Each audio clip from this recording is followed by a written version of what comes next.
Hello everyone. In this video, we are going to learn and understand the question answers of fourth chapter of 7th class in science subject. सभी question answers आपको हिंदी में भी explain किए गए हैं. Okay, so let's begin. Question number 1. State similarities and differences between the laboratory thermometer and the clinical thermometer. Laboratory thermometer और clinical thermometer में similarities और डिफरेंसेस हमें लिखने हैं.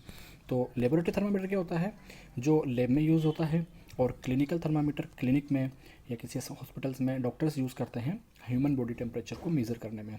चलिए इसका आंसर लिखते हैं. Similarities, both thermometers are used to measure temperature. दोनों ही थर्मामीटर टेम्परेचर को मेज़र करने में यूज़ होते हैं. And both of them use mercury. आप ध्यान रखें, इन दोनों में ही मरकरी यानी कि पारा जिसे कहते हैं उसका यूज़ होता है. डिफरेंसेस पे आते हैं. The range of clinical thermometer is from 35 degree Celsius to 42 degree Celsius. ये रेंज होती है क्लिनिकल थर्मामीटर की. कितनी? 35 degree Celsius to 42 degree Celsius. And it is used to measure human body temperature. इसका जो यूज़ है वो ह्यूमन बॉडी टेम्परेचर को मेज़र करने में किया जाता है. Whereas the range of laboratory thermometer is from -10 degree Celsius to 110 degree Celsius. इसकी रेंज ज़्यादा होती है लेबोरेटरी थर्मामीटर की, -10 डिग्री सेल्सियस से 110 डिग्री सेल्सियस तक. And it is used to measure temperature of other objects. इसीलिए ये दूसरी जो चीज़ें होती हैं उनका टेम्परेचर मेज़र करने में यूज़ होता है, क्योंकि अदर ऑब्जेक्ट्स का जो टेम्परेचर है वो काफ़ी ज़्यादा भी हो सकता है, काफ़ी कम भी हो सकता है. Now come to the second question. Give 2 examples each of conductors and insulators of heat. Heat के कंडक्टर्स और इंसुलेटर्स के दो दो एग्जांपल हमें देने हैं. सबसे पहले हम कंडक्टर्स लिखते हैं इसके आंसर में. एल्यूमिनियम एंड आयरन, ये दोनों ही मेटल हैं और दोनों ही बहुत अच्छे हीट के कंडक्टर्स हैं. और हीट के इंसुलेटर्स की बात करें तो उसके दो एग्जांपल हैं प्लास्टिक और वुड. ये दोनों ही ऐसी चीज़ें हैं जिनमें हीट एक एंड से दूसरे एंड तक नहीं जा सकती. The third question is fill in the blanks. A, the hotness of an object is determined by its temperature. किसी भी ऑब्जेक्ट की जो हॉटनेस है वो उसके टेम्परेचर से ही डिटरमाइन की जाती है. B, temperature of boiling water can not be measured by a clinical thermometer. क्योंकि बॉइलिंग वाटर का जो टेम्परेचर है वो ज़्यादा होता है और क्लिनिकल थर्मामीटर की जो रेंज है वो कम होती है, इसलिए उससे बॉइलिंग वाटर को नहीं मेज़र कर सकते टेम्परेचर को. See, temperature is measured in degree Celsius. Degree Celsius में ही टेम्परेचर को मेज़र किया जाता है. D, no medium is required for transfer of heat by the process of radiation. क्योंकि रेडिएशन की प्रोसेस के थ्रू हम अगर हीट को ट्रांसफ़र करेंगे तो किसी भी मीडियम की हमें रिक्वायरमेंट नहीं होगी. चलिए ई देखते हैं. ए cold steel spoon is dipped in A cup of hot milk. एक गर्म दूध से भरा हुआ कप है जिसमें एक स्टील के स्पून को डिप किया जाता है. It transfers heat to its other end by the process of conduction. जो दूसरे सिरे पर दूसरे एंड तक उस स्पून के जो हीट जाएगी वो कंडक्शन की प्रोसेस के थ्रू जाएगी. चलिए एफ देखते हैं. Clothes of dark colour. Dark colours के जो क्लॉथ्स होते हैं एब्जॉर्ब हीट बेटर, वो अच्छे से हीट को एब्जॉर्ब कर पाते हैं than clothes of light colours. Now come to the fourth question which is match the following. यहाँ आपको दो कॉलम दिए हुए हैं. इन दोनों कॉलम्स में जो ए कॉलम में लिखी हुई सेंटेंस है उन्हें बी कॉलम में लिखे हुए इसके सही वर्ड से मैच करते हुए पूरा करना है. जैसे कि land breeze blows during. Land breeze जो हैं वो कब चलती हैं? नाइट को. सी ब्रीज ब्लोज ड्यूरिंग, जो सी ब्रीज होती हैं समुद्री पवनें वो कब चलती हैं? डे टाइम में. चलिए इसको समझ लेते हैं. देखिए, कोस्टल रीजन्स में जहाँ पर एक तरफ समुद्र की सतह होती है और एक तरफ लैंड एरिया होता है, वहाँ पर डे टाइम में जब सन की जो हीट मिलती है तो उससे लैंड जल्दी ज़्यादा गर्म होते हैं और वहाँ की जो हवा होती है वो गर्म होकर ऊपर उठ जाती है. उस जगह की हवा की रिक्त जगह को, खाली जगह को भरने के लिए जो सी की तरफ से जो हवाएं होती हैं वो बह करके लैंड की तरफ आती हैं। तो ये ठंडी होती हैं और ये दिन में चलती हैं और ये सी से आ रही हैं, इसलिए इन्हें कहा जाता है सी ब्रीज।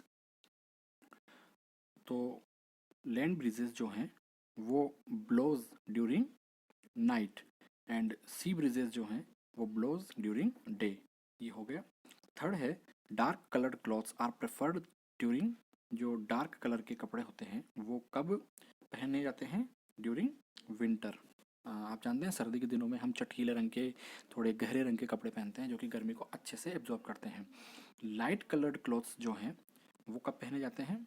लाइट कलर यानी कि हल्के कलर के जो कपड़े होते हैं वो कब पहने जाते हैं? During summer. तो फोर्थ में हम ए लगाएंगे, ड्यूरिंग समर। आप इनके आंसर्स यहाँ ऐसे भी लिख सकते हैं कि फर्स्ट में डी है, सेकंड में सी, थर्ड को डार्क कलर क्लोथ्स वाला जो है उसे बी से यानी विंटर से, डार्क कलर विंटर पहने जाएंगे तो थर्ड को बी से मिलाया गया है और फोर्थ को ए से मिलाया गया है। Now come to the fifth question. Discuss why wearing more layers of clothes during winter keeps us warmer than wearing just one thick piece of clothing. यानी पूछ रहा है कि हम जब सर्दियों में कई सारे वस्त्र पहनते हैं, मोर लेयर्स ऑफ क्लोथिंग, वो ज़्यादा अच्छे से हमें गर्मी देते हैं बजाय इसके कि हम कोई एक मोटा सा कपड़ा पहने। तो इसका आंसर जो है वो है by wearing more layers of clothing air gets trapped between different layers. Air जो है वो ट्रैप्ड हो जाती है कई तरह के जो हम वस्त्र पहनते हैं उनकी बीच में। तो ये जो कई सारी लेयर्स होती हैं, these makes many layers of insulation, ये कई सारी लेयर्स इंसुलेशन का काम करती हैं एंड दस provide better protection against cold, और हमें बहुत अच्छे तरीके से प्रोटेक्शन देती हैं कोल्ड के against. On the other hand, दूसरी तरफ wearing just one piece of clothing, केवल एक मोटा कपड़ा पहन लेने से creates just one insulator layer, केवल एक ही इंसुलेटर लेयर बनेगी and hence is less effective, जो कि कम प्रभावी होगी।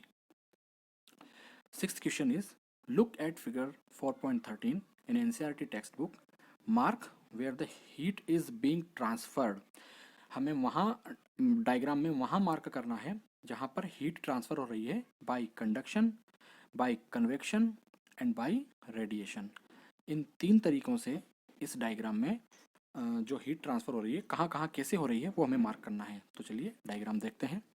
जैसा कि आप इस डायग्राम में देख पा रहे हैं, यहाँ पर एक बर्नर है और इस बर्नर से निकलने वाली जो फ्लेम्स हैं वो हीट दे रही हैं पेन को, और हमें बताना है कि कहाँ इसमें कंडक्शन हो रहा है, कहाँ कन्वेक्शन हो रहा है और कहाँ पर इसमें रेडिएशन हो रहा है। तो देखिए ये फ्लेम्स जो हैं, ये फ्लेम्स इस पेन के बॉटम को हीट ट्रांसफ़र कर रही हैं। तो ये फ्लेम्स के थ्रू जो हीट ट्रांसफ़र हो रही है ये कहलाएगी रेडिएशन। और इसके बाद जब ये पेन है, इसका जो बॉटम है, ये बॉटम, ये पूरा पेन जो है ये मेटल का बना हुआ है और हम जानते हैं सॉलिड होते हैं मेटल्स, और मेटल्स में जो हीट ट्रांसफ़र होता है वो कंडक्शन के थ्रू होता है। तो यहाँ हम लिखेंगे कंडक्शन। और इसके अंदर भरा हुआ जो वाटर है, इस वाटर के को भी इस पेन से हीट मिल रही है और वाटर भी पूरा गर्म हो रहा है। वाटर लिक्विड है और लिक्विड में जो हीट ट्रांसफ़र होता है वो होता है कन्वेक्शन के थ्रू। तो यहाँ हम लिखेंगे convection. Now come to the seventh question. In places of hot climate, it is advised that the outer walls of houses, ठंडी जो जलवायु वाली जगह होती हैं वहाँ ये सलाह दी जाती है, it is advise that the outer wall की बाहरी दीवारें, हाउसेज घरों की, पेंटेड वाइट, वो वाइट रंग से, सफ़ेद रंग से पेंट की जाएं। एक्सप्लेन, हमें ये समझाना है ऐसा क्यों। तो उसका आंसर है white colour reflects most of the heat falling on it. White colour जो है वो अपने ऊपर पड़ने वाली ज़्यादातर गर्मी को रिफ्लेक्ट कर देता है यानी वापस लौटा देता है। This makes the house colder, इससे जो घर हैं वो ज़्यादा ठंडे होते हैं। दस इसलिए in places of hot climate, जो ठंडी जगहें होती हैं वहाँ के जो घर होते हैं, it is advised that the outer walls of house, ये सलाह दी जाती है कि आउटर वॉल्स जो हैं हाउसेस की वो पेंटेड वाइट पेंट की जाएं। Now come to the eighth question. 1 litre of water at 30 degree Celsius, 1 litre पानी है 30 डिग्री सेल्सियस का, is mixed with 1 litre of water at 50 degree Celsius. वो मिक्स किया गया है 50 डिग्री सेल्सियस के पानी के साथ।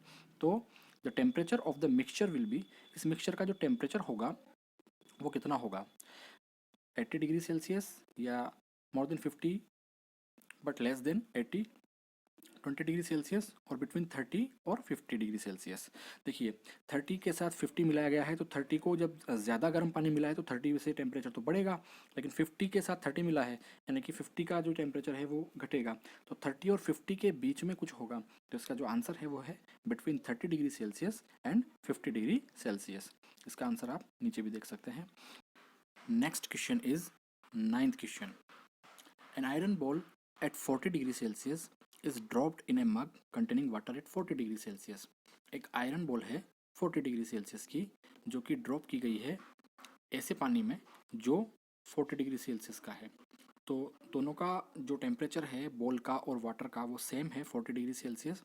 तो द हीट विल, जो हीट है वो क्या होगी, हम जानते हैं दोनों का ही टेम्परेचर सेम है, तो हीट ट्रांसफ़र इधर से उधर नहीं होगी। तो इसका आंसर है not flow from iron ball to water और from water to iron ball. ना तो आयरन बॉल से वाटर की ओर ट्रांसफ़र होगी और ना ही वाटर से आयरन बॉल की ओर ट्रांसफ़र होगी। नेक्स्ट क्वेश्चन है 10th। A wooden spoon is dipped, एक वुडन स्पून है जो डिप किया गया है इन ए कप ऑफ आइसक्रीम, एक कप आइसक्रीम में। इट्स अदर एंड, उसका जो दूसरा एंड है वो, देखिए वुडन स्पून है तो वुड जो है इंसुलेटर होती है हीट की, तो उसमें ट्रांसफ़र हो ही नहीं सकती हीट एक एंड से दूसरे एंड तक। तो इसका जो दूसरा एंड है वो कोल्ड नहीं होगा। इसमें यहाँ पूछा गया है become cold, become cold, become cold ABC में, तो ये तो हो ही नहीं सकता। इसका आंसर है D, does not become cold, cold नहीं होगा क्योंकि वो वुडन स्पून है। Now next and last question. Stainless steel pans are usually provided with copper bottoms. Stainless steel के जो पेन्स होते हैं, बर्तन होते हैं, उनमें यूजुअली कॉपर का बॉटम दिया जाता है। The reason for this could be that, इसका जो रीज़न है वो क्या हो सकता है। देखिए हमारे जो पेन्स होते हैं उनको हीट नीचे से मिलती है बॉटम से, और अगर हम नीचे बॉटम में कोई बहुत अच्छा इंसुलेटर लगा दें इस जगह पर, तो हीट का जो ट्रांसफ़र है वो बहुत अच्छे से हो पाएगा। तो हम जानते हैं कि कॉपर हीट का बहुत अच्छा इंसुलेटर होता है, इसलिए स्टेनलेस स्टील के पेन्स में उनका जो बॉटम होता है वो कॉपर का बनाया जाता है। तो उसका राइट आंसर है copper is a better conductor of heat than the stainless steel. Copper जो है वो स्टेनलेस स्टील से अच्छा कंडक्टर है, इसलिए कॉपर का यूज़ बॉटम में किया जाता है।